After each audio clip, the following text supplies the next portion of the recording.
thank you, Lord, for this day and for all the time that we're able to come together here. Thank you for the ability for us all to meet and discuss the city business. And thank you for all the blessings that you pour out on our community for each and every one of us. Please be with us as we all work together to handle this business of the city. In Jesus' name we pray. Amen. Amen. Pledge allegiance To the flag of the United States of America and to the republic for which it stands, one nation, under God, indivisible, with liberty and justice for all. We will call to order at 6:30 tonight, and we will have our roll call. Brown, Here. Henson, Here. Martin, here. Meyer, Here. Mosley, Here. O'Rourke, here. Permenter, Here. Rodell. We do have a quorum. Thank you very much. And we can note that our city attorney Ashley is here, and of course you.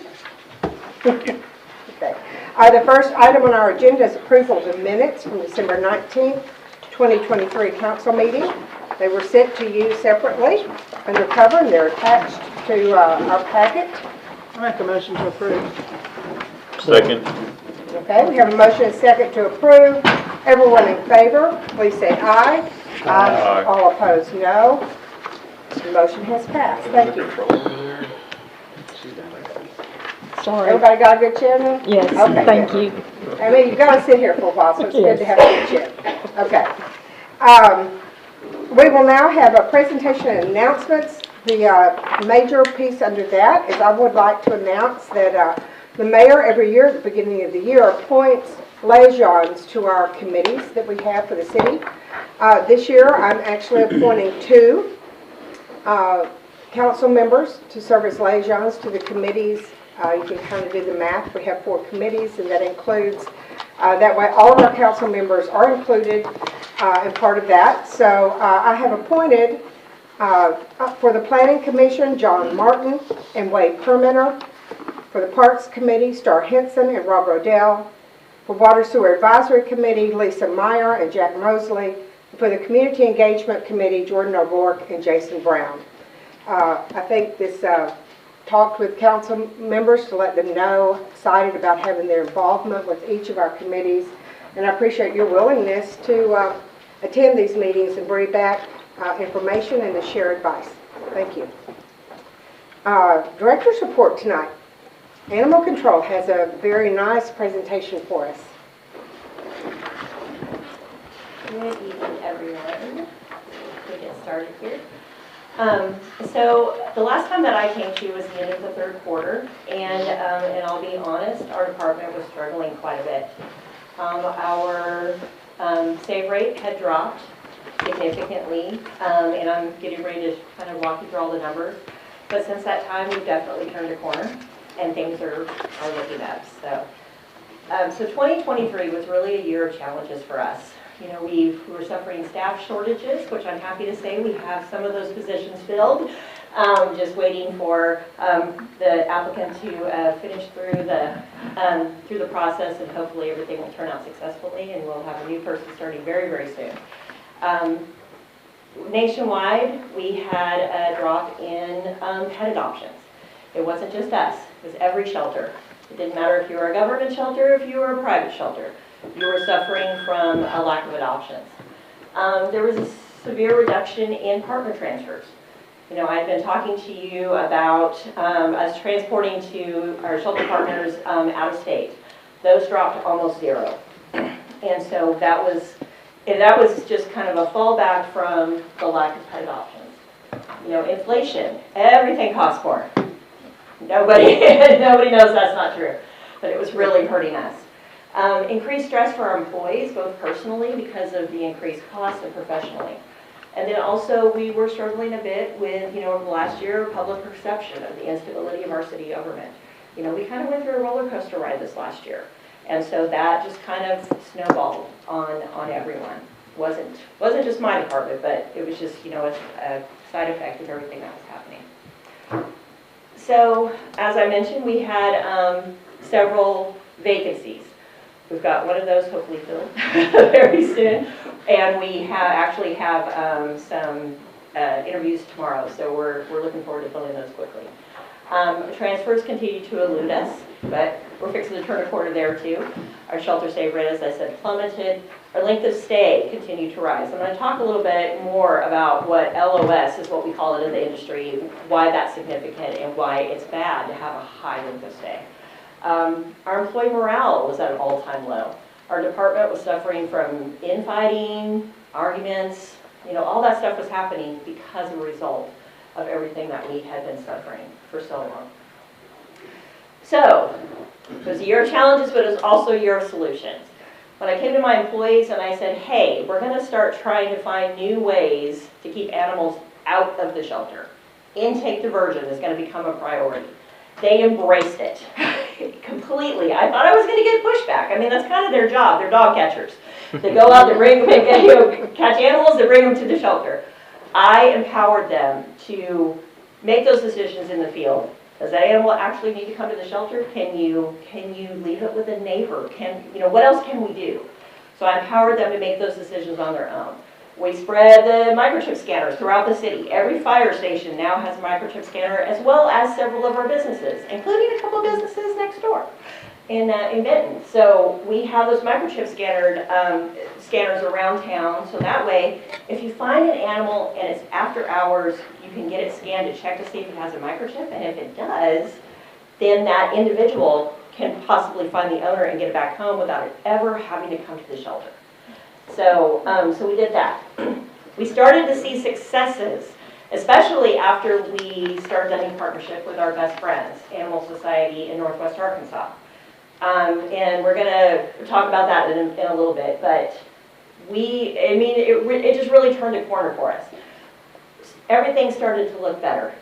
It was gloom and doom there for a while, but then everything just really started to pick up. We prioritized employee well-being, cooperation and emotional wellness, including the supervisors. On more than one occasion, I have sacrificed days off and vacations and all of that for my employees. Well, I said, I'm going to continue to do that, but I'm going to limit how much I do that because I too need to get away from this building. I need to get away from the work in order to prioritize my own well-being. So not only did I tell them they had to do it, but I did it as well, and I'm leading by example. So listening and gratitude became a daily priority. Being cooperative with one another, talking things out. We're still working on that. When you kind of get to an all-time low, it takes a little bit of time to get back.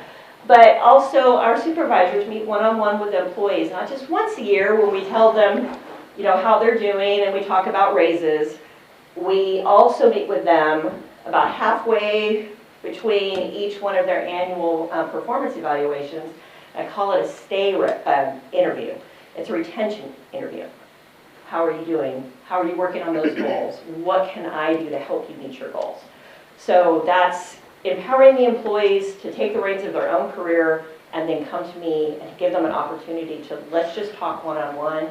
Tell me how you're feeling. Tell me what I can do to help you. So everything's looking up. So our shelter intake for the year, we took in over 1,000 animals, 1,053. We adopted out 261 of those. Did 115 transfers, 185 returned to owner. A lot of that was in the field before they came to the shelter. So we fostered out almost 150 animals last year. That's a lot. And then we have our other live outcomes of 11. And then, of course, we have some animals that came to us as deceased already, or they died in the shelter, or they were euthanized. So like I said, beginning of the year, we were suffering a lot, so our euthanasia was up.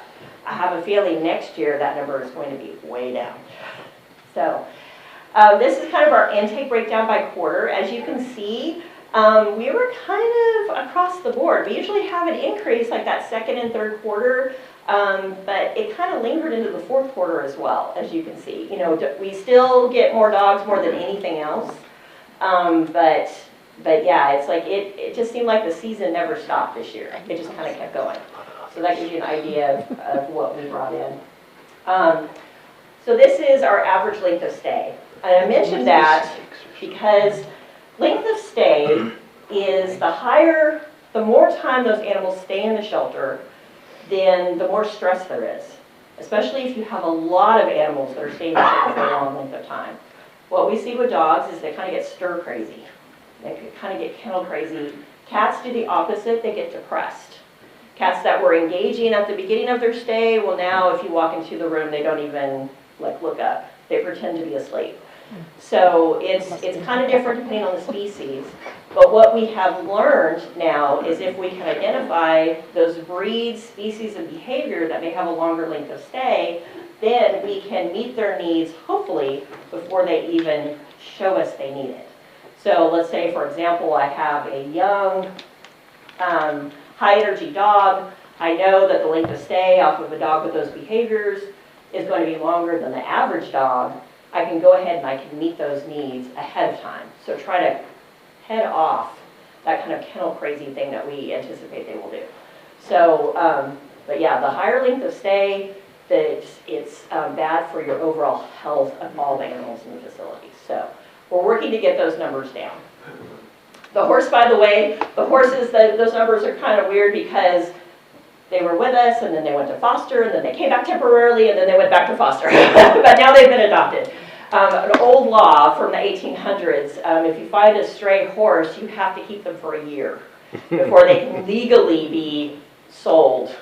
So, but you're also allowed to use them on your farm. If you find a horse, you can use it to plow or whatever you'd like during that year. So, but just FYI, that law is still on the books in Arkansas.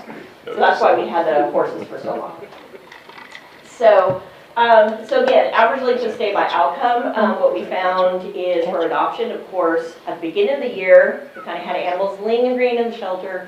They weren't getting adopted, so that's why those numbers are really high up. You know, the average was 20 days in 2023, down slightly from 22 days last year. So, but that just gives you an idea of kind of what the length of stay looks like for all the different outcomes. And we just talked about that. So here's a number of some of our officer activities. Total officer activities of 6,700. Because they do a lot of different things. We don't just respond to calls, we don't just respond to complaints, they do a lot of other stuff. You know, a single call may generate, you know, a dozen or more follow-ups during the course of the investigation. Taking animals to the vet, picking them back up. Taking animal, for example, they just took a dog to the State Livestock and Poultry Commission to have a necropsy done and to have some tests run on the animal that came in over the weekend during the course of an animal cruelty investigation. So that's a lot of extra work that our officers do just investigating one incident. And then here's some of our enforcement actions, 726 citations, notably. So we're doing a lot of that. I will tell you that a lot of those citations end up, the person comes into a compliance, and then we end up dropping those charges, just because it's just a way to hold them accountable and a way to hold us accountable as well, to make sure that everybody does what they're supposed to do. But a lot of those citations, and Ashley can attest, so she's our prosecutor, that yeah, a lot of those do get dropped just to a warning. And then this kind of shows you a graphic of our shelter intake over the last few years. You can see with the growth of our city, there's been a gradual increase in the number of animals that are coming in. And then this right here shows our return to owner by year. Kind of comes and goes. But we're seeing a trend, an upward trend. So I expect that to increase this year. And then our adoptions by year, as you saw, are dropping down. But I'm hoping that we're going to make a change. And then this right here are some events and achievements that we did this year. Of course, our biggest thing is becoming a Best Friends partner. That's going to make a huge difference in the life of both the animals at the shelter. Some more things that we did. And then this right here. So we ended the year with a 92% save rate. When I came to talk to you in October, we were at about 60. I think we were less than 65, and we were trending down. So we came back big time. So Best Friends reached out to me and they were like, congratulations, 92%. I was like, yes. So if we can maintain that, then we will officially be considered no kill, but it's just the first step. So, so this is Ghost and his brother Spirit, and we have a video for you guys to watch. This was put together by the National Marketing Team for Best Friends.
So Spirit and Ghost came to our shelter, young male dogs, both completely deaf.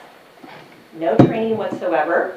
Let me tell you, these boys were a handful. So when Best Friends, they would take them, we were like, when would you like them? They are just wearing us out down here. They took them immediately, and as you can see, complete turnaround. Both of them got adopted almost immediately. In fact, Ghost, the one that it was in the video, he was the one that kind of lingered a little bit because he was really the rabble rouser. He was the one that was going to be a little tough to train. But as you can see, he's just done amazing. So, so that video is now making the rounds on social media. So this is our no-kill progress. So as you see, our save rate trend as of October of 2023. We were about, less than 65%. It wasn't looking good, but we ended at 92%. Huge turnaround in such a short amount of time. I'm so impressed with the team. I'm so impressed with everyone at Best Friends. It was amazing. This is another thing I want you to look at. So the blue bars are our intake numbers. The red bars are our live outcomes for 2023. And as you can see, that blue line and that red line are getting closer and closer together. That's a good trend. That's what we want to see. I'm hoping next year they'll be right on top of one another. So we are heading in the right way. And then this is just the sampling of some of the animals that have been adopted or transferred this year. So does anyone have any questions about what we're doing? With regards to the save rate, is it 90% is the threshold that you try to meet to So, go towards the... So it fluctuates kind of depending on the trends, but yes, it's if we can maintain over 90%, they consider us to be no kill. Okay. Is there a duration, like number of years? Well, they want us to maintain it. Okay, just indefinitely. Yeah, so if Okay. we can maintain it for a year, then I think that's when we would get the designation. Okay. But yeah, they were very impressed with how quickly we turned everything around. Thank Any you, other Tricia. Appreciate you. Thank you so much for your support. Congratulations. Thank you so much. We're very proud. Thank you. Okay. We are now at the public comment portion of our meeting. And I think there's a Brendan Sutherland. Is Brendan here? Brendan, I know you had asked to be on the agenda, and this is public comment, so come forward, please. And we ask that you, is there a form up there for you to sign? There's a form for you to sign, and then let you do that first. Okay. Being left-handed, it's not the easiest. That's, I know, I'm sorry about that. It's not a very comfortable deal there, is it? No, that's all right. I'm used to it. It's a right-handed world. Yeah.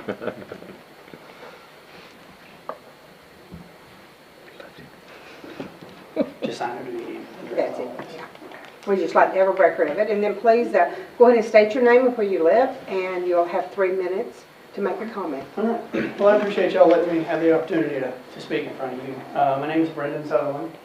I live in the Alexander area on 319 Sherry Ann Court. I've been a citizen of Saline County since 2017. Bought my first home here. So I call this place home. This is my first city council meeting. I just wanted to express my concerns over this new city ordinance, or this new water ordinance surcharge. I feel like it's important. You know, the way that it was written, if you don't mind, actually, I have some notes. I want to just kind of pull this up.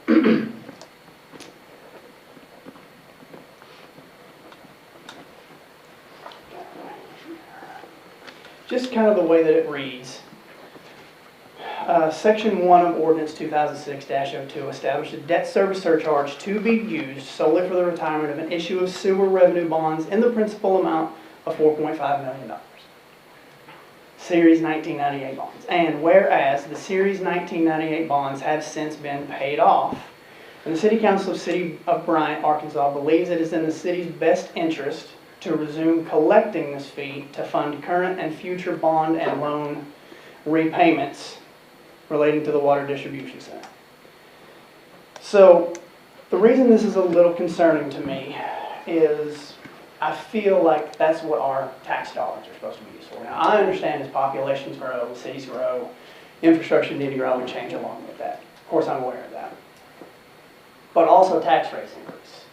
There's new taxes that are imposed on citizens. So I feel like the taxes that are imposed and the tax rates that increase should be allotted to go towards stuff like that. Infrastructure, I mean, that's what taxes are for, right? It's for education, it's for public, city employees, it's for roads, it is for water and sewer maintenance. And the way that it's written is that this loan has already been paid off. And so the city deems it necessary to continue collecting that from its citizens just in case they need more money in the future. So for me, the way I interpret that is that really feels a little underhanded, a little unfair to its citizens, right? It feels like the city can basically just impose whatever kind of surcharge or tax or whatever they want on its citizens, no ballot, no hearsay, and the public just gets it on the bill, and they just have to acquiesce, no questions asked. So I feel as public servants, that's not entirely serving the public. I feel a little bit more like it's teetering on the cusp of taking advantage of your citizens. So I do feel like this is a very important issue. I am coming to you, urging you to reconsider, to think of some way to make a change, and just kind of reconsider the decision, whatever that may look like. So I definitely appreciate you letting me speak on that. Absolutely. I appreciate it very much. And I do daily take those comments into definite consideration, and would like to have a chance maybe to reach out to you after this meeting and visit more. Absolutely. Okay? I would very much enjoy that. Thank you. Thank you. Thank you very much. Okay. Are there any other public comments? Mm-hmm.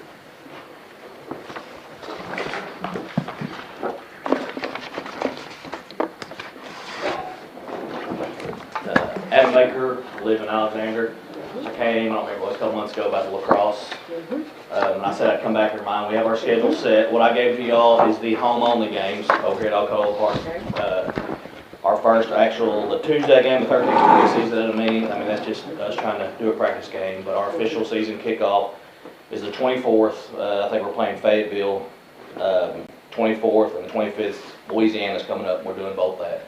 So the 24th, our kickoff, we're going to have a couple local food trucks out there. I think media's coming.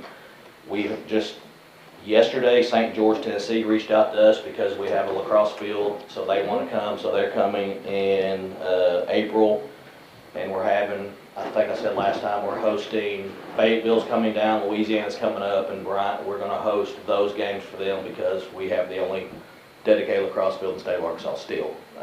Rogers has not completed theirs yet, luckily for us. But I want to put that invite out there, remind everybody, because I don't think there's another meeting prior to this. So everybody's invited. It's going to be a big deal. We'll probably be out there. Some parents have thought about doing some kind of tailgating thing, but that's some moms that. But it's a big deal. We have 35 high school boys and 26 high school girls on our team. We will have junior varsity and varsity games, and all of them. I'd say 98% of our team is Bryant high school kids. We have, I think, 2 out of Benton, 2 out of PA. PA's team dissolved, they only had 8 players, so a couple different clubs took those kids in. I think we have 1 Catholic kid, something like that, but I just want to invite everybody out there. Why are you laughing? I just thought it was funny. So, well, we're having to turn kids away. We had 2 more PA kids that want to come. We had to push, Episcopal only has 13 players, so we have 35. I'm like, I mean, while we would love to take you, we want other teams to be able to play. Yeah, So, great. but that's it. So, Appreciate it. anyway, Is there a official invite. gate fee? Thank you. Is there a gate fee? Thank you. No, we have No no gate fee. I think there might be one school that we do a $5 gate fee because they do a $5 gate. They actually asked us to do it, but all that goes back, to the theme parks that we do. But yeah, there's no gate fees. Just come for free and Awesome. watch. Hopefully, everybody in the community will start coming out. So, I was going, Mayor, can we do a little slug in the newsletter, Waterville newsletter about the lacrosse team? Yes. And maybe there's a link to their website that they can find the schedule? and our website, we have the saltcounty.com, and then our Facebook page, everything will be on that. If any schedule changes or go. Now, there's a sign in Alcoa Park. The Parks Department was able to get a sign because, that football field's kind of tucked away in the back of the park. Yeah, it is. So there's a sign up there with an arrow now pointing the sidewalk to go down, versus trying to just go down a dirt trail they can't find anything. So, thank you all very much. Thank Thank you. you. Are they still giving out the scholarships and? Yes, All those yeah, on we did have one kid, I don't remember if that was before I came or after I came. We've had one kid signed that got a scholarship, to a college. We have 3 more, that have done college visits. They've had a couple offers, but nothing that accepted yet. So we have 3 more that we're looking this year we have 13 seniors on the boys team, 6 seniors on the girls team. Not all of them want to go play college, but we have 3 other boys that want to go play college across. The NAIA scholarships have been offered to them. They just haven't accepted anything yet because they haven't decided. Mamas aren't really comfortable with them going too far away. So they haven't made the official acceptance yet, Okay. but we will post when it does. Thank Thank you. you. Thank you. Oh, we have someone else for public comment. Please come on up. Last name is Acker, And where do you live? Crossing Loop, Bryan, Arkansas.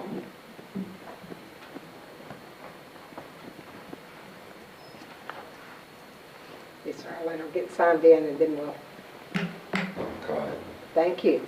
We're here again, wondering what are we gonna do about the situation at Crossing Loop. It's very frustrating to the point that 8 years, 2 mayors, that you came out and cleaned out the curb, where I've been begging and asking people to do, but the ditch is still full of rocks. I heard the creek. I heard that you was going to remove one of the bridges that the creek runs over. None of that has been done. My question is, why is it taking so long to do what y'all said that I heard you said that you was going to do? Are you concerned about our welfare? I hear you concerned about the dogs and the cats and the horses. I don't look like a dog and I show you a horse. Why have you not showed me the same situation that you're showing everything else to our community. I mean, come on now. It's been years and years and years with phone calls and begging to get someone to come out and do something for that community. But seem like y'all come and look at the water, you take pictures of the water, then you go back on your high ground where the water can't reach you. We are the ones that when we sleep at night, we pray that the creek don't overflood. Where is your compassion? Why is it taking so? You got bulldozers, you got backhoes, you got dump trucks. Let's clean it out where the water will flow. Tear that bridge down. On that second bridge, we got rocks that reach that high under that bridge. So when it comes a big rain, what's it going to do? It's going to back up in our houses, our neighbor houses. But are you really concerned about us? Come on. I mean, I'm not trying to be funny. I had dogs, I had cats, but I got a manhole cover in the back of my fence that the water pulled up, and now it's open. Have no one, I heard that they try to blame it on somebody with a truck to hit it. No, I was looking at the water came down there and pulled that thing up and moved it over. You came out and put some, what you call that stuff? They put around it so you wouldn't run into it. Some cones. Thank you for putting the cone. But when can you fix it? Because it's a dangerous spot. Kids, and plus animals could fall in it. Little Bushy, Susie, or whatever you're going to name your dog, fall in. Then y'all come out there and fix it. To me, we're more important than dogs and cats and horses. Thank you. I had a horse. I live on a farm. Come on, people. You got to do something. Thank you, sir.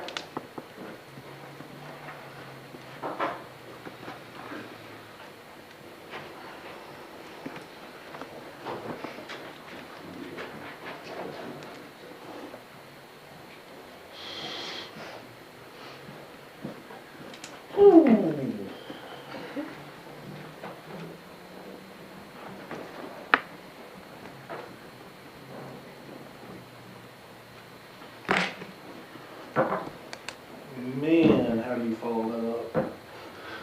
Hey guys, Joseph McTire, 1103 Crossing Loop. You all know who I am. First off, I know we're getting ready to do the second reading, third readings of this speed limit thing. I'm praying you guys go in the right direction. I'm not gonna lie, I was leaving school today and I had a huge smile on my face because first time in 2 years of leaving school, that school ground, there was a Bryant police officer sitting in front of it with his lights on, literally slowing people down. You will not believe how many brake lights of these people slamming on their brakes because they actually saw a police officer in front of our school. And Chief, I thank you for sending them out there because we need it. We have begged you guys to change the speed limit. There is no reason for 45 miles an hour in that area. There's no reason that these people are literally going through there without a single Bryant police officer in that area because guess what? What are people going to do that are speeding nonstop? When a police officer is not there, guess what? Nobody's there and enforce the rule. So why do they care? Guess what? That's my kid that goes to that school. I see kids walking home nonstop in the King's Crossing area literally nearly get hit every single day because people don't care. They don't. That's the sad part of this, the reality of that speed limit in that area. And I'm praying that you guys do the right thing and change that speed limit down to 35 or whatever. And I don't care if it's like from a certain area, whatever, but I'm praying that you guys do something to change that speed limit and save and put more safety in that school, because that elementary school deserves it. And I'm praying that you guys make that right choice. My second part, you know, Mayor, you came out with Tim. Jason, you've been out. Lisa, you've been out. John, you've been out. You've been out. Y'all have all seen it. I mean, you saw it as we walked calf knee in water walking back towards Owens Creek as it was pushing up towards our houses. You saw how it literally was cresting on top of the road. You saw it firsthand. How are you not fighting harder for this neighborhood? I understand you guys are doing something. Mayor, we've talked. And the funny thing is, the only thing that I've gotten out of you guys for the last year of me being up here, this is the big word, private property.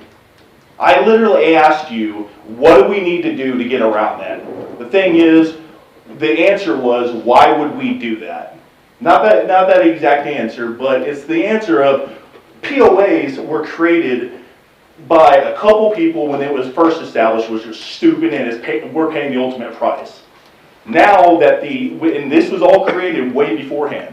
We talked about this, the rainwater gauge. Ted admitted to it that a lot of things were swept under were just not accurate, and it's costing us, and we know it. This is getting insane how we're not coming out of anything. We don't have a plot on that road. We don't know who owns what property. We don't know where to start. You don't have a time frame on anything. When is it going to change? I understand you're up for election. I understand we're talking about elections, and we're talking about, this isn't a shot about Jason. I'm talking about the fact of, it's not about what happens after you get in office, if you get in office. It's what happens now. Like, I want to see actions now, because this is our livelihoods. I told y'all several months ago that we were getting ready to go into our nightmare. Week 2 into January, we're already flooded. We need your help. It's not funny that our aldermen don't know about it. And how many of the city council, because this is the biggest thing the last thing I'm going to say, the biggest disheartening thing that I know of is the fact that I sit here and I come up here several times, and I know that this has been on the news. I know that Orlando, the previous owner that John Bledsoe owns, that it was talked about with the mayor. And Jason told me, and I don't know if this is accurate or not, but several of you guys didn't even know the actual, the flood scale of it. You haven't actually been out there and seen it until I started coming back up here. Guys, do something. That's it. Just do something. Thank you, Joseph. Is there anyone else who'd like to make a public comment?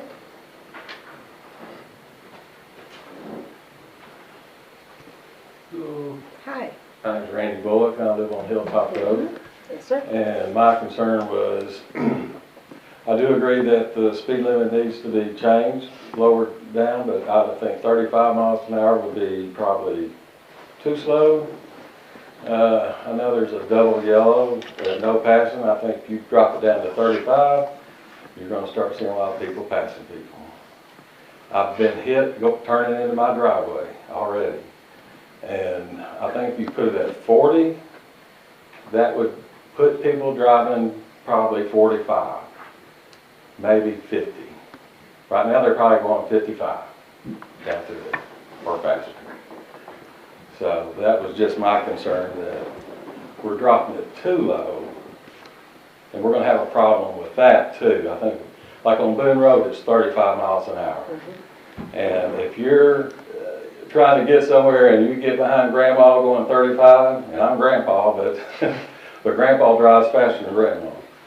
So, you know, you're kind of like riding their butt. You can pick it up a little bit. I'm not sure what the police officers might give you a 10-mile leadway. you know, most of the time. We get to ask that question. No, I don't know what she. I'll be honest with you, I try my best to make sure he doesn't have to give me any leeway. But, you know, I think 40 miles an hour down through there is a reasonable speed. I was driving down at 40 and 45 coming over here, and it didn't seem like it was too fast to me, of course. I've lived there for 50 years. Yeah. I used to drive down that road 165 and 70, be honest with you. But nobody lived on that road. That's right. So, but that was my concern, that we dropped it too low and then we're gonna have another problem. I was just passed the other day by a young girl that just flew around right at my driveway. Yeah. And that's kind of a bad spot. They think if I'm slowing down, they think I'm gonna turn right on Lombard. Yeah. And then, but lo and behold, I turn right in front of them.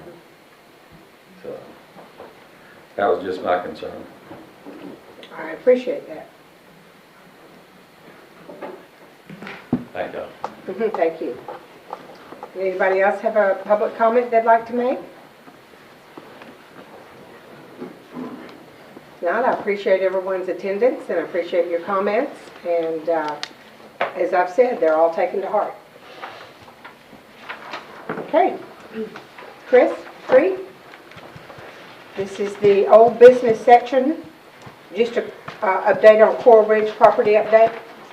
Yeah, so we had a lengthy discussion at Parks Committee, and their recommendation is that we not take this land right now, because if we're going to have any extra expenses, they want to invest that in Bishop and other properties, and not new properties.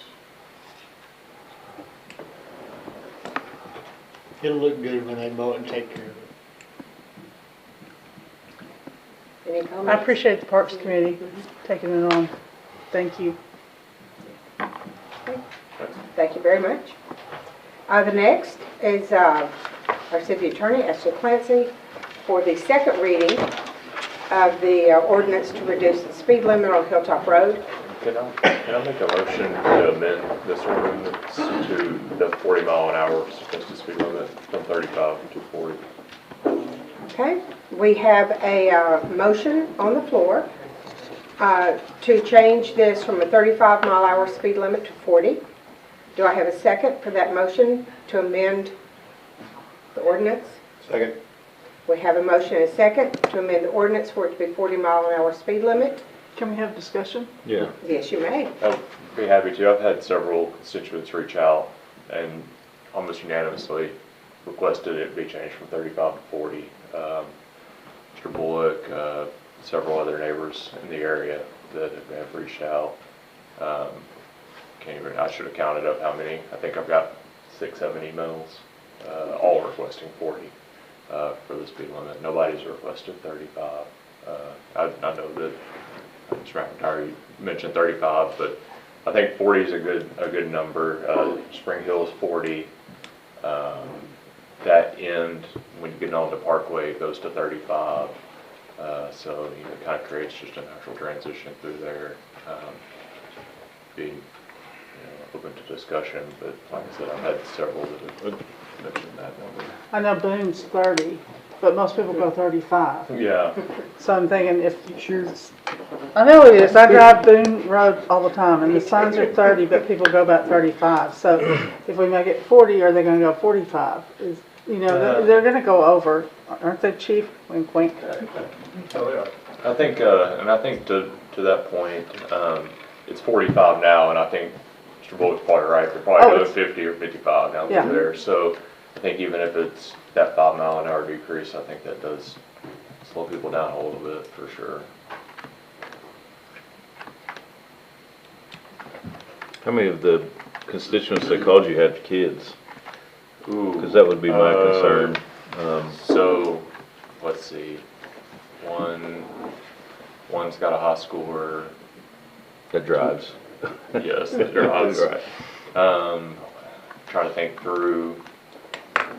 Forgive me. I'm trying to remember all the emails and then also who all has kids. So one of them is older. They've got kids that are out of school at this point. several up and down Lombard that have reached out, several that are right there on Hilltop, and then, I look at the advantages versus disadvantages in this situation, and if a child gets hit because they're attending school, that's a huge disadvantage. And if the only advantage is I get somewhere 30 seconds faster or a minute faster, to me, those disadvantages don't outweigh the advantages, in my opinion. Sure. So I would be for leaving at 35. Is there a way to do hours, like school hours, like morning, afternoon at 35 and then the rest of the time 45? I mean, is that even possible? Well, and I think that to speak to that point, right, we're also considering the entire stretch of Hilltop Road. So we're talking all the way from Spring Hill to Parkway Elementary. So, as it gets down closer to Mr. McIntyre's neighborhood, it does drop to 35 as you come over the hill there. So the speed limit at the end of Hilltop does actually already go down to 35 as you come. Correct me if I'm wrong, Mr. McIntyre. As you come over the hill, right, and right there before it's right before you hit the hill. So it drops as you get to the roundabout there. Anyway, so as you get to the school, you're in a 35 zone at that point. Anyways, but just to speak to that part. Let's see, North Lake, is it 40? I think it's 40. No, the Parkway's not 40. No, North Lake. Oh, I'm sorry, I can't hear. Parkway's 35, yes. Parkway's 35, and then, Looks like maybe.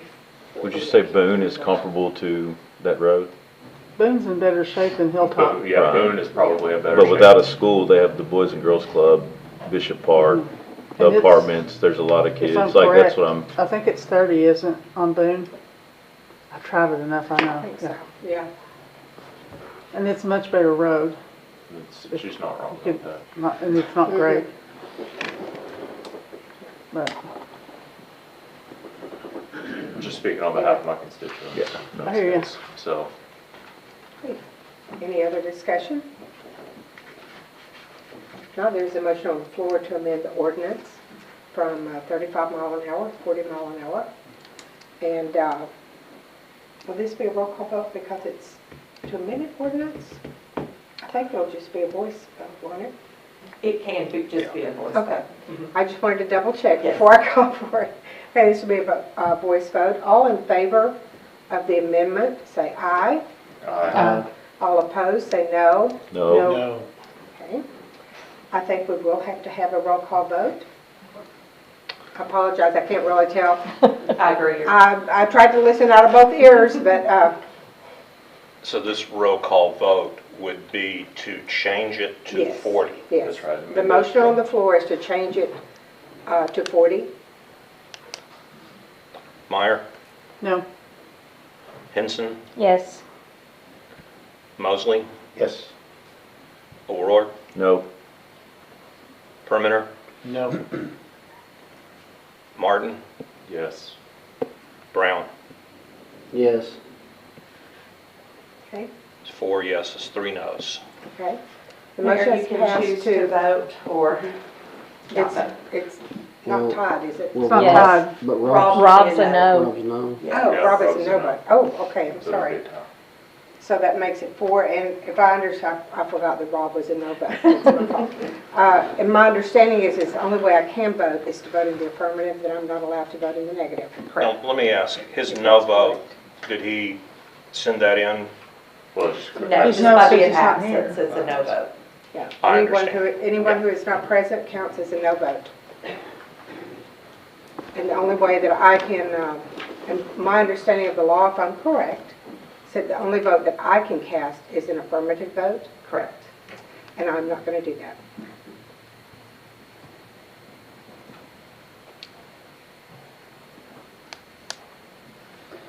That So, means that the means- motion Fails. fails because it's tied. Correct. Okay. This is the second reading. This is not the time to vote for or against the actual, I make a ordinance. motion to read second reading by title only, please. okay? A second. Okay, have a motion second to read the ordinance by title only.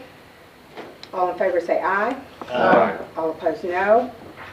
Okay, I will read the second reading.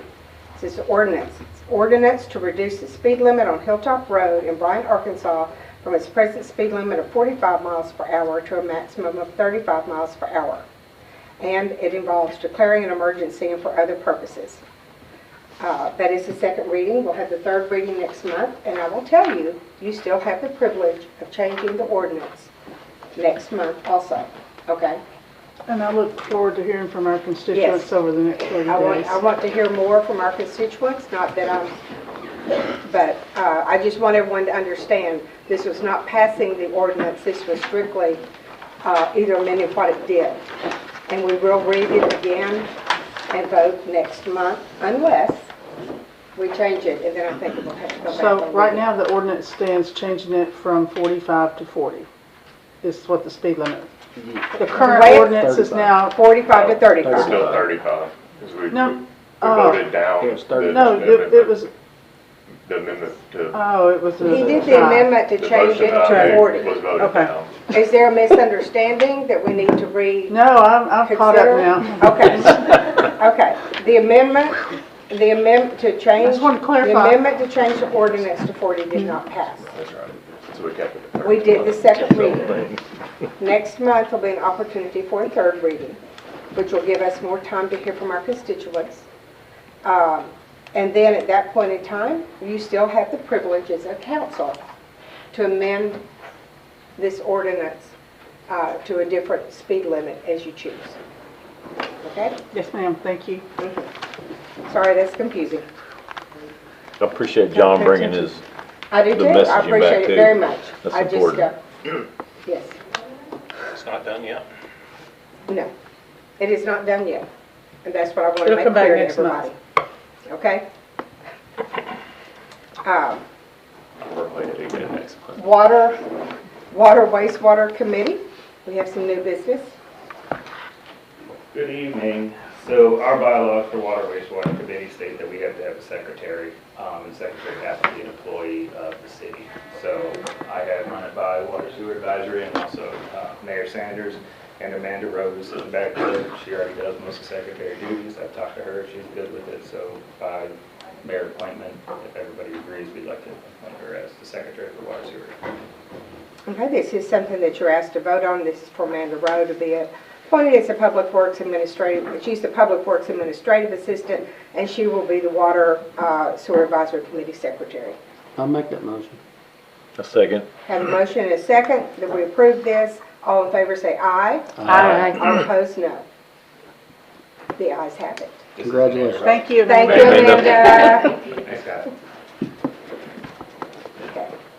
Very good. Okay, Joy.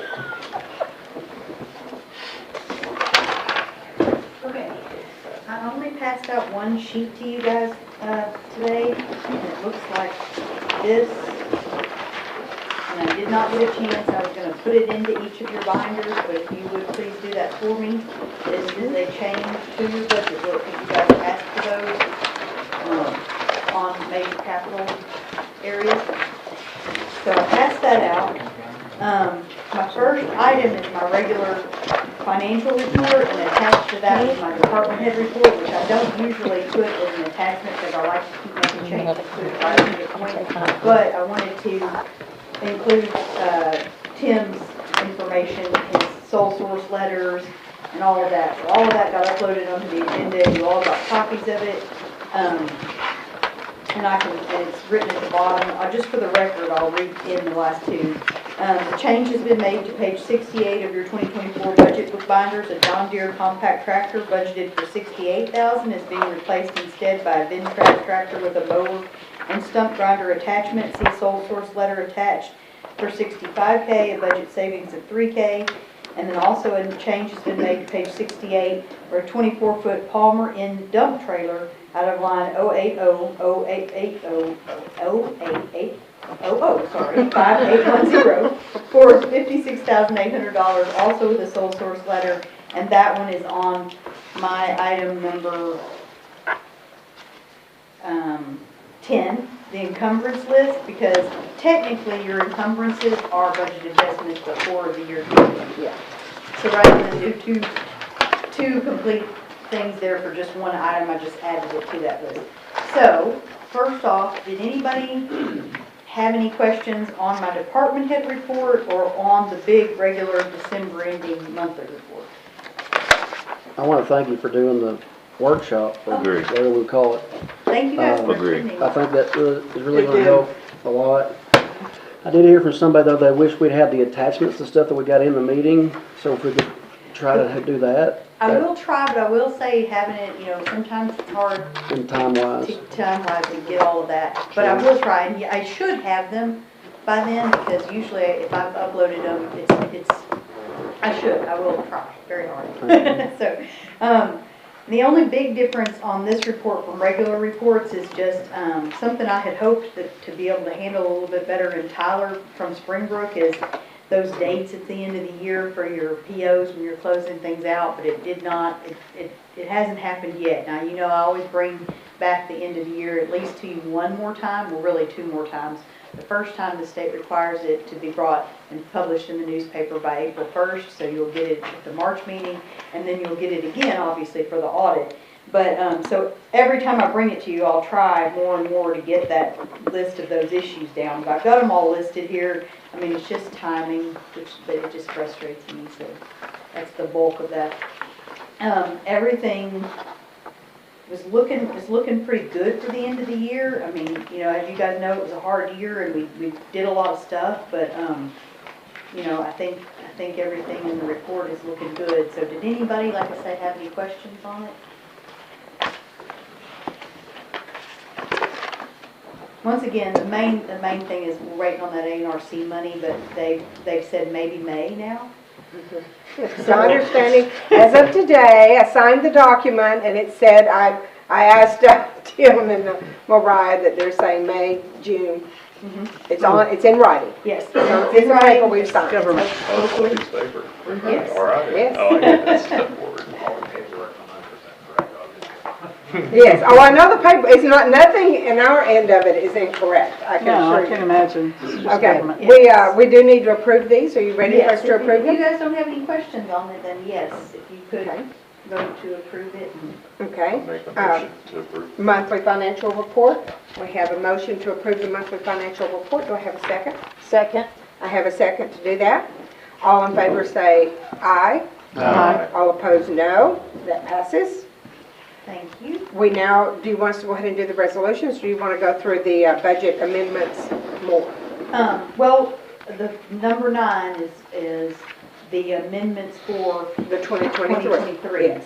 So, did anybody have, because it's mostly all related to basically audit cleanup type stuff related to the bonds in a lot of cases. Did anybody have any questions on that list? Okay. Well then, Okay, we're ready for a motion to approve that. Motion approved. Second. Motion and a second. All in favor say aye. Aye. All opposed, no. And that, I'm sorry, and I'm not keeping up with your resolution numbers, are you, Emma? You're keeping up with them for me, aren't you? Hold on a second.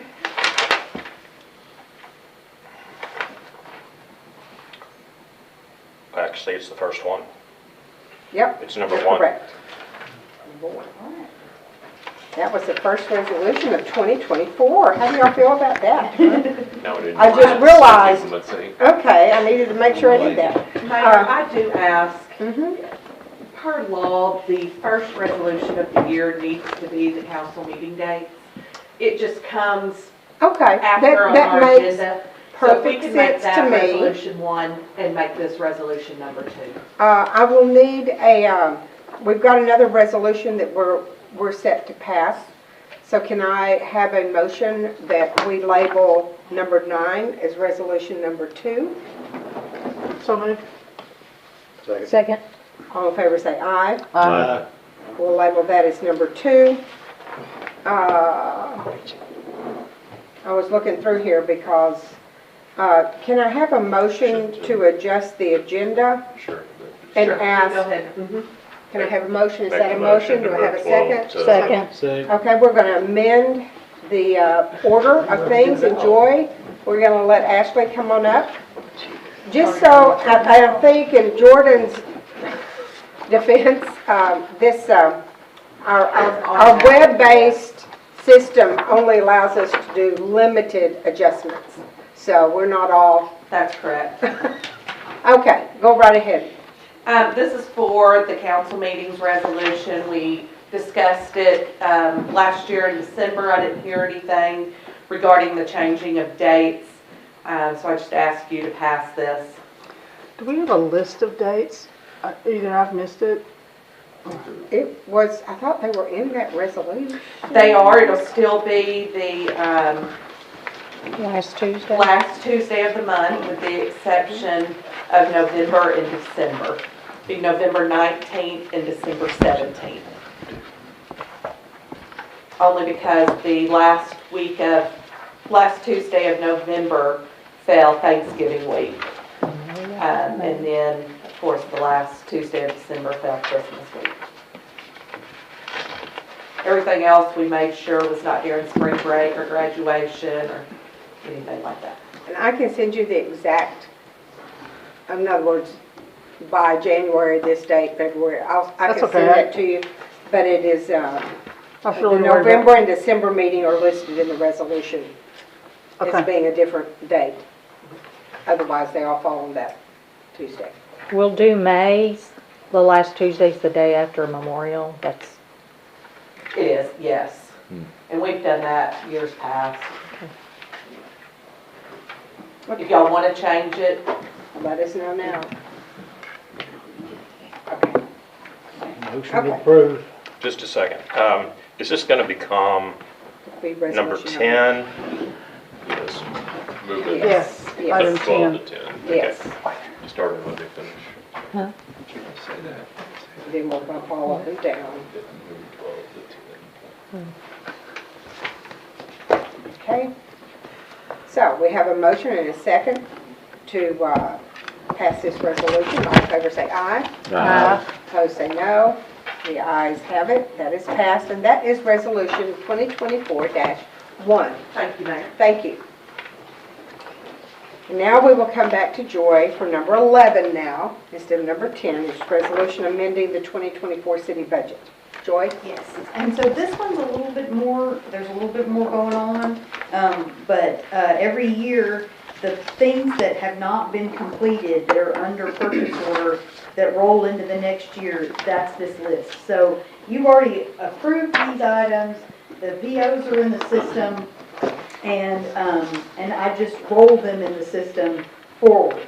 So, you know, as best as I can in the new system, I tried to pull it out just like it was in the system.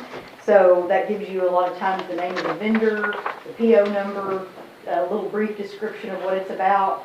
So I will say that they're significantly less this year than they were last year, because last year we rolled a lot of that ARPA money, and you know, we spent a lot of that in 2023. So most of the wastewater is related to that consent action order items.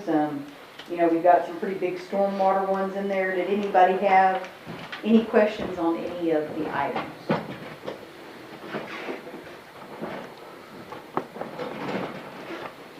Anyone? Hearing none, I'll accept a motion. Motion approved. second. I have a motion and a second to approve. All in favor say aye. Aye. All opposed say no. And that is resolution 2024-3. All right, great, thank you. So the last one is actually my office getting really super excited about record destruction. We thought we could get another one in here really quick after we got the other one done. So I need a volunteer to do this. Like Jack. Did anybody have any questions on any of the items on the list? You wanna make that motion, Jack? I feel so needed. You're our VIP shredder. You definitely are. Okay. Do I have a motion? This is an ordinance, Do we need to suspend the and you rules? do need to suspend the rules, Make a yes. motion to suspend the rules. Read that for a second. Okay, we have a motion to suspend the Second. rules. There we go. Thank you, Star. And that we have a motion and a second to suspend those rules. All in favor say aye. Aye. All opposed, no. The ayes have it. Then the ordinance is an ordinance requesting the destruction of city records per 14-59-01 114 and 1-237-112. We now need a motion to pass So that moved. ordinance. Motion Second. and a second, and this will be a roll call vote because it is an ordinance. Mosley, Yes. Henson, Yes. Brown, Yes. O'Rourke, Yes. Martin, Yes. Permenter, Yes. Rodell, absent, Meyer, Yes. passed. Okay, and this is, am I correct, this is our first ordinance? Yes, ma'am. I believe so. Okay, so this is ordinance 2024-1. Mr. Mosley gets to be the first ordinance of the year, so, Chip, VIP. All right. Thank you. guys. Good job. Director Colton, Leonard.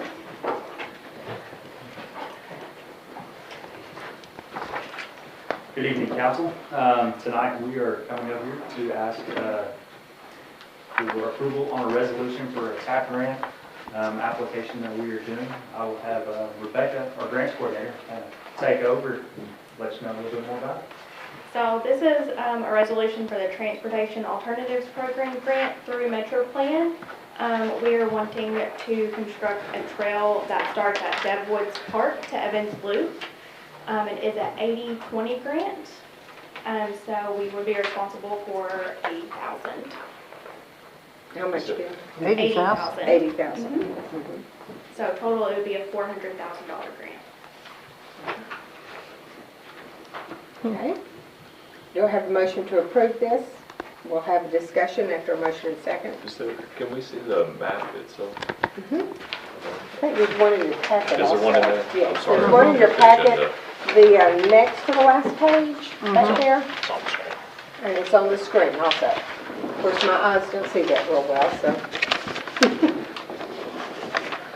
You want to explain what we're looking at a little bit there around Evans Loop, goes back around behind? Yes, so it'll go back behind there. All of that is already city property. So all of that's taken care of. We are hoping that when it connects to Evans Loop, there are sidewalks on that street, and so then citizens would be able to easily get to North Reynolds Road and have access to all the businesses and everything down there. And this is one of the things that's been on our master plan for our parks and our, Yes, it's been on our master pedestrian plan for some time now. When it comes to the time, is this going to be street time? Yes. But it's not in the 2024 budget already, is it? No. So at some point, guys, I'll bring you back a budget adjustment. if we get, Is this- if we get the grant. If you get the grant. We're applying, and when is the grant award date? Do you have any ideas?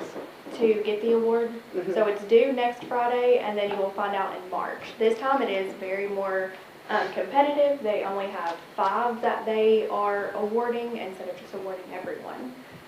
So we should know sometime in March. Was this designed as a road at one point in time on our master street plan? So, yes, there is actually still a local road connection there on the master street plan that connects from Debswood on over to Evans Loop. I think the original plan called for it to actually go north and connect to Ridgecrest as well. Ridgecrest/Dell in that area. And this wouldn't affect that ever happening?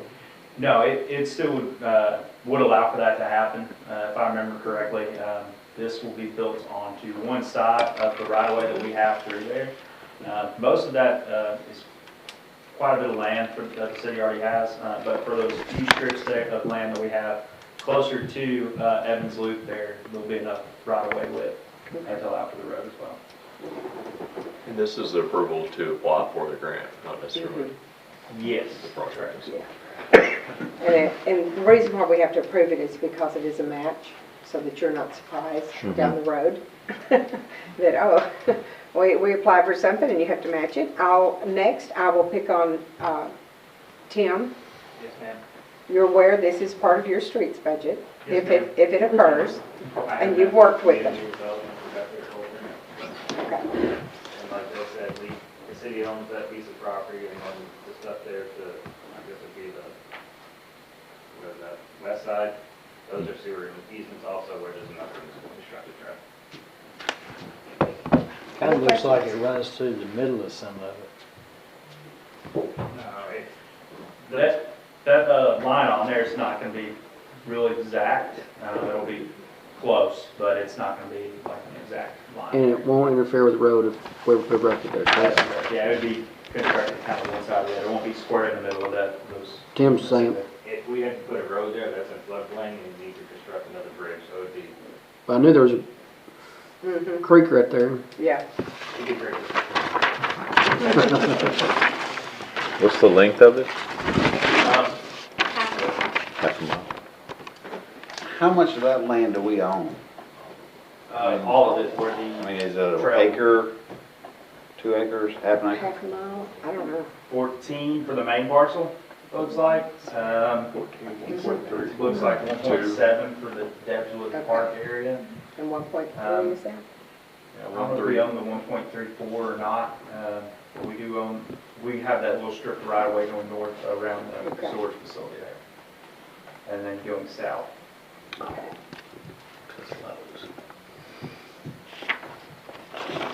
Other questions?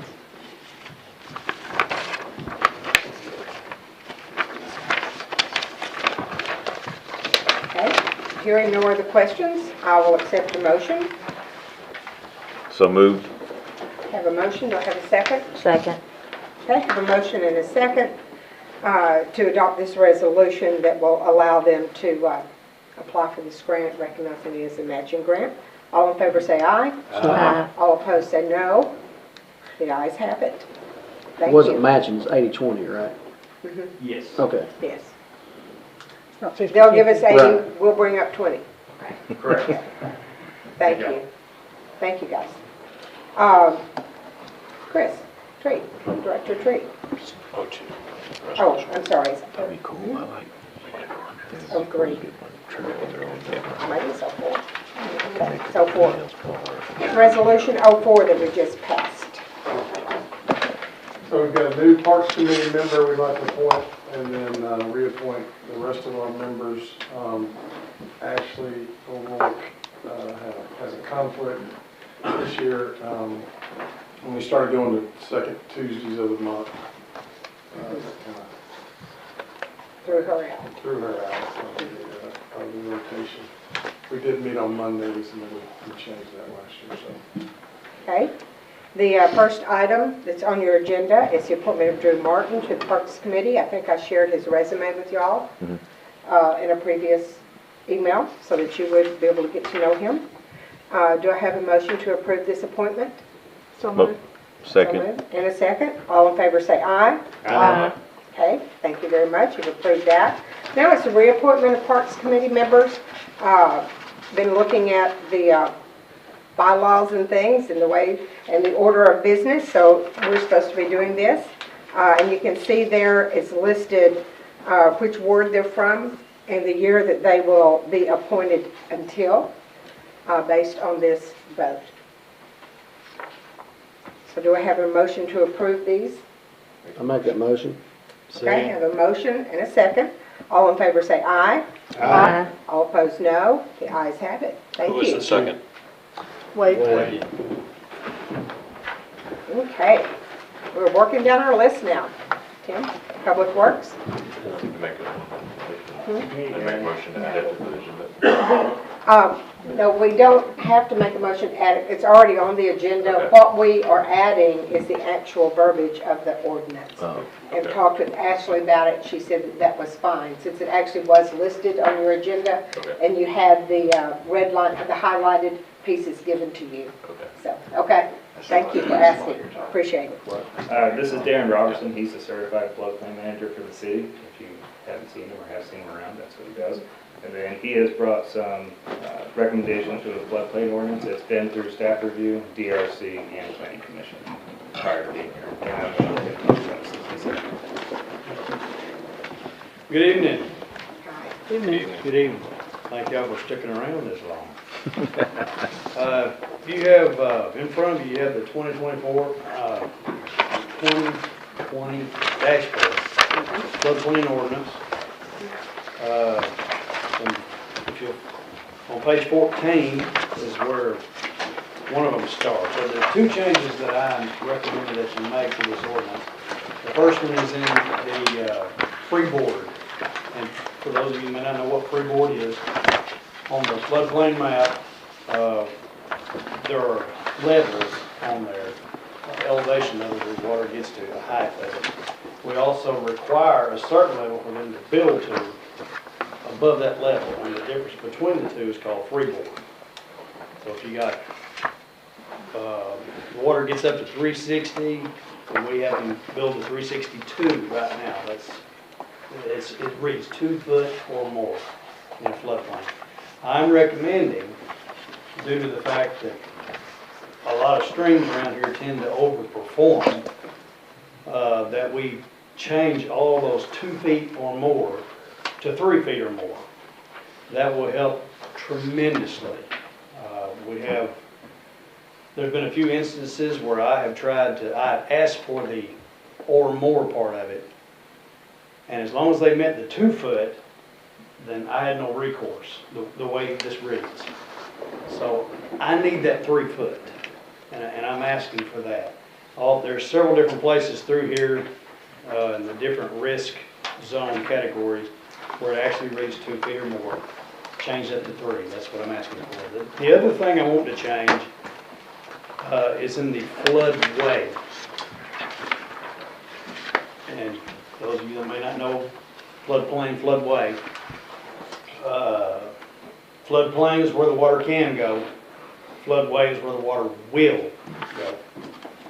On page 14, this is the part that the Planning Commission asked me to put in here, because I had cut all the variances out completely for construction in the floodway. And they asked for variances to be put back in, and I did. Variances in regulatory floodways will be granted on a case-by-case basis only, and will be limited to the items listed in floodway section 2A. And that is on page 22.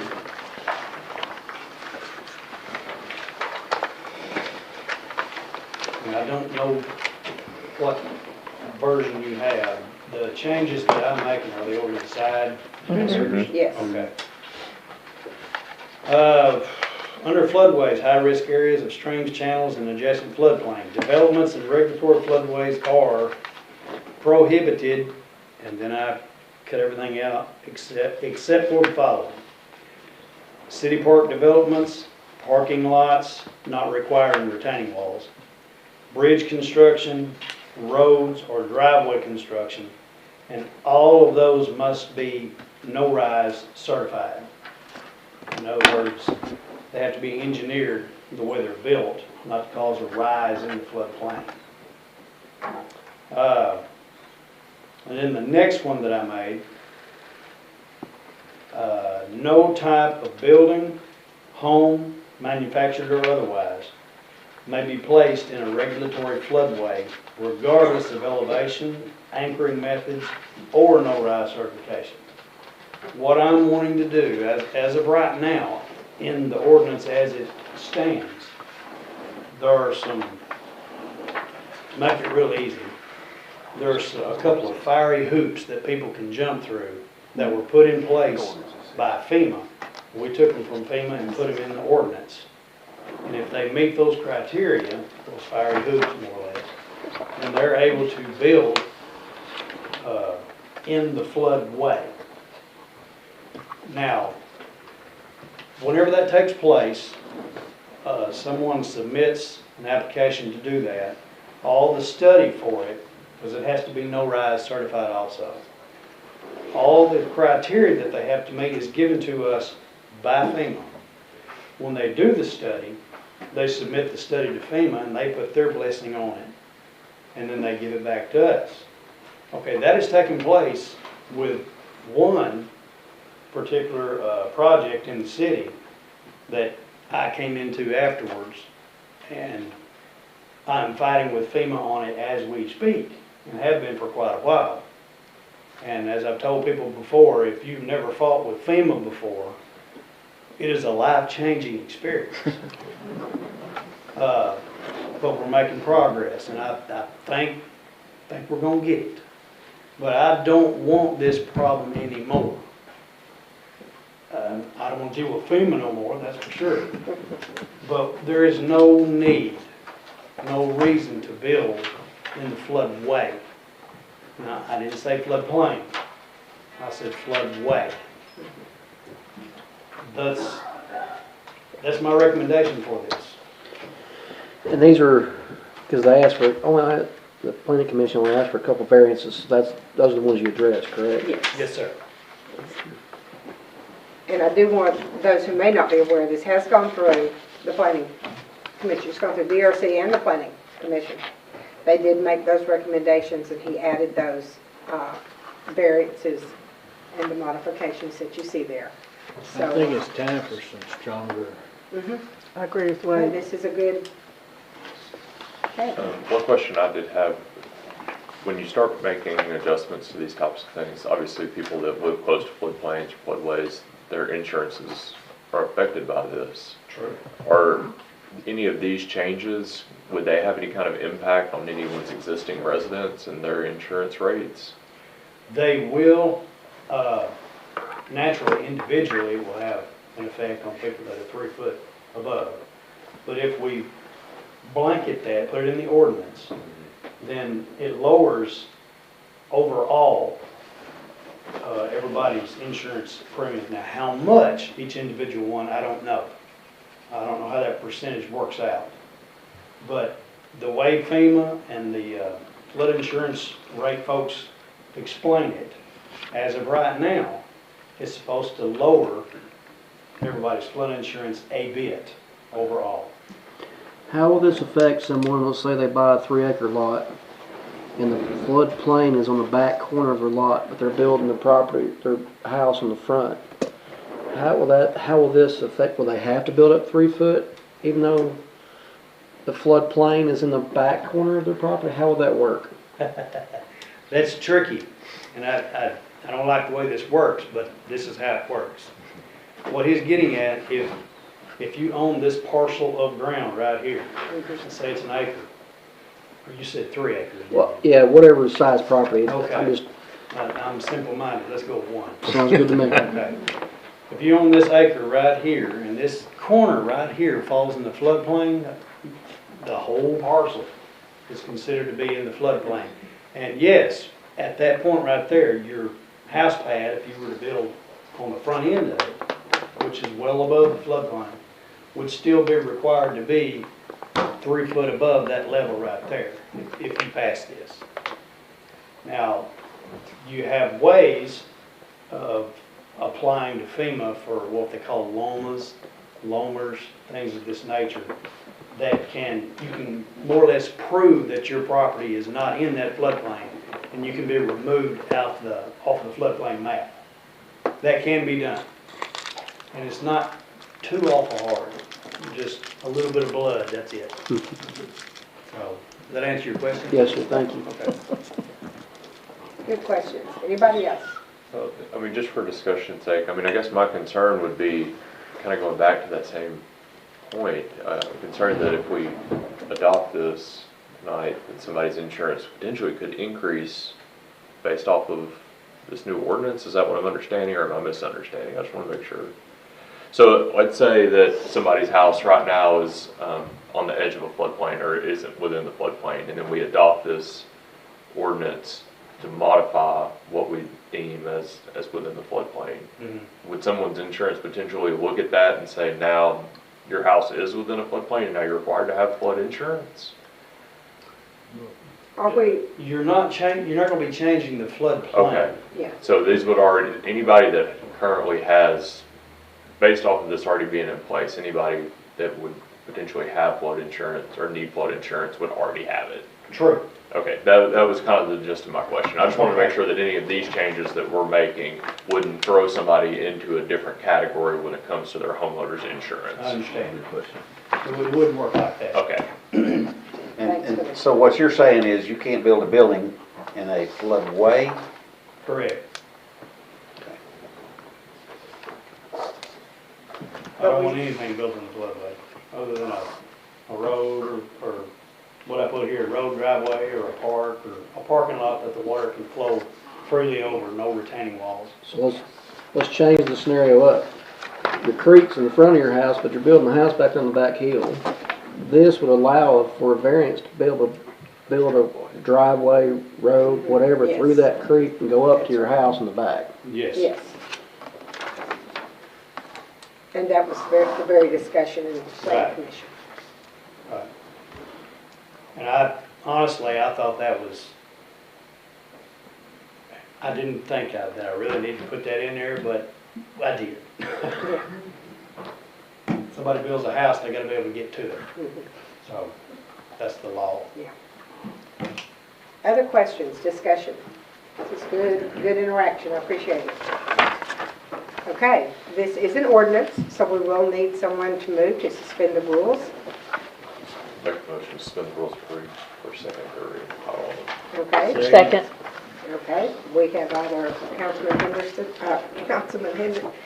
or Councilman Herman make the second. So we now have a motion on the floor to suspend the rules and read first, second, and third reading only, by title only. All in favor say aye. Aye. All opposed, no. The ayes have it.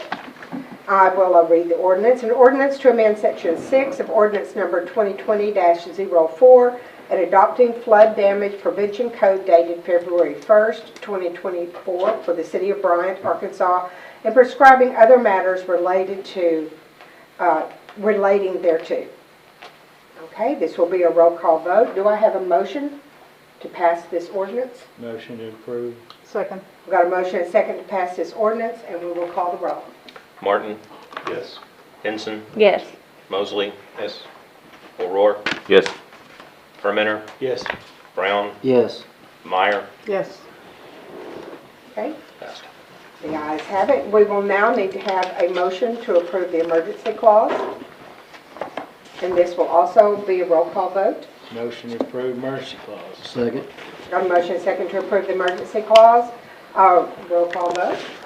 Brown, Yes. Mosley, Yes. Martin, Yes. Meyer, Yes. Herminer, Yes. O'Rourke, Yes. Henson. Yes. Okay. You have passed ordinance number 2024-2. If I'm correct. Thank you very much. Thank you for all very your much. hard work. Okay. It is now time for council comments. Oh, I have one. You know, I just want to thank Joy and her staff for the first, in my tenure, the first finance meeting. I know you guys put a lot of work into it, and I thank Mayor Sanders for getting it going. It really helped a lot. I know you put a lot in the department heads, you put a lot into it, but it was very helpful. Appreciate it. And thank you to the Public Works. I know that you've been out and rescuing a lot of our citizens over the course of the last couple of weeks. And thank you for filling in the potholes. Yes. I have a comment to tie into that. I found out that the highway department's resurfacing the service roads from Little Rock to the other side of Benton. And they started right out here on the service road. And that was because it was deemed that they could do it during the daytime. And they did, and they shut the road down during the daytime. It kind of surprised some of the residents of Lexington Park because Trying to get home. Trying to get home. Weren't any signs or anything. My ask would be if, Tim, when you get into this a little bit, find out what they're going to do and ask them to give us some kind of idea of what they're going to do, so, or put up signs or notices or something. Will do. And we would communicate to our neighbors, wouldn't we? Yeah.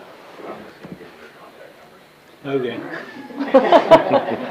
My other question is, I noticed the plot of land that's on Johnswood, before you get to the parkway on the right-hand side, is being rezoned, has a sign to be rezoned. And I'm asking, I thought that was zoned as part of that subdivision that they started on. By the look of Colton's face, I think I'm somebody just looking at moved that Colton. sign over there. Yeah, I'm not sure of that. It might be an older sign from a previous zoning meeting or a public hearing. Haven't seen it, I just kinda caught my eye. And there's one over there on Highway 5 next to that Pediatrics Plus. Is that an old sign that's just been sitting there growing That's grass? probably an old sign as well. Mm. So we can definitely do a drive around and take some of those down. Thank you. Thank you. Any other comments? I just wanted to thank Public Works and Public Safety for all the work that y'all did during the ice and snow and everything that we had. And it's nice to be able to get out and move around. I mean, the main roads in town were They were great. well taken care of. So I appreciate you guys for all that y'all did with that. I had people call and compliment. Absolutely. They did a great job, they really did. And our fire truck didn't do like that other fire truck in that other ice storm in Missouri. It didn't go sliding down into someone's car. So that's good. Yes, that's right. Other council comments? It didn't crash into face. I guess I get to close with mayor's comments. I do want to let you know that the Community Engagement Committee met this week. It was very exciting. It's a really great group of folks, and they're looking forward to how to get engaged and how to lead and help with engagement within our community. So we'll be looking for new members, since some of them did not want to return in Ward 1 and 3, is it? So y'all put your hats on, get me some folks, and I'm just excited about what they're going to be doing. I will bring you more information in February for you to review, but I wanted to let you know that happened. I too wanted to thank our staff. They did a lot in this past month. They really have. And a lot of them did work from home. They didn't just enjoy their snow days. It was a really long few weeks, and they handled it extremely well. I'm proud of them. And I just do have one story that I want to share from someone. This is about your street crew, Tim. And I haven't shared it before because, you know, I get a little teary-eyed with this. They said that they just wanted people to know the face that our street crew folks put on for the community. That they were in a funeral procession. It was their family member. And they drove by the funeral procession. Every one of our guys stopped and took their hats off and paid tribute to that family. I don't know why that makes me teary-eyed, but it makes me also very proud because our community is seeing that in this group of men, and I appreciate that. It was actually all the departments of Public Works working on Thank the you. problem. So there's not If they're out on the street, should I say, it's not just the street. If they're out, they stop and pay tribute to someone who is mourning a loved one. And I think that says a lot about our city, and I appreciate that. Any other comments? If not, do I need a motion to adjourn? Motion to adjourn. Have a motion to adjourn. Have a second, if we can adjourn. Thank y'all.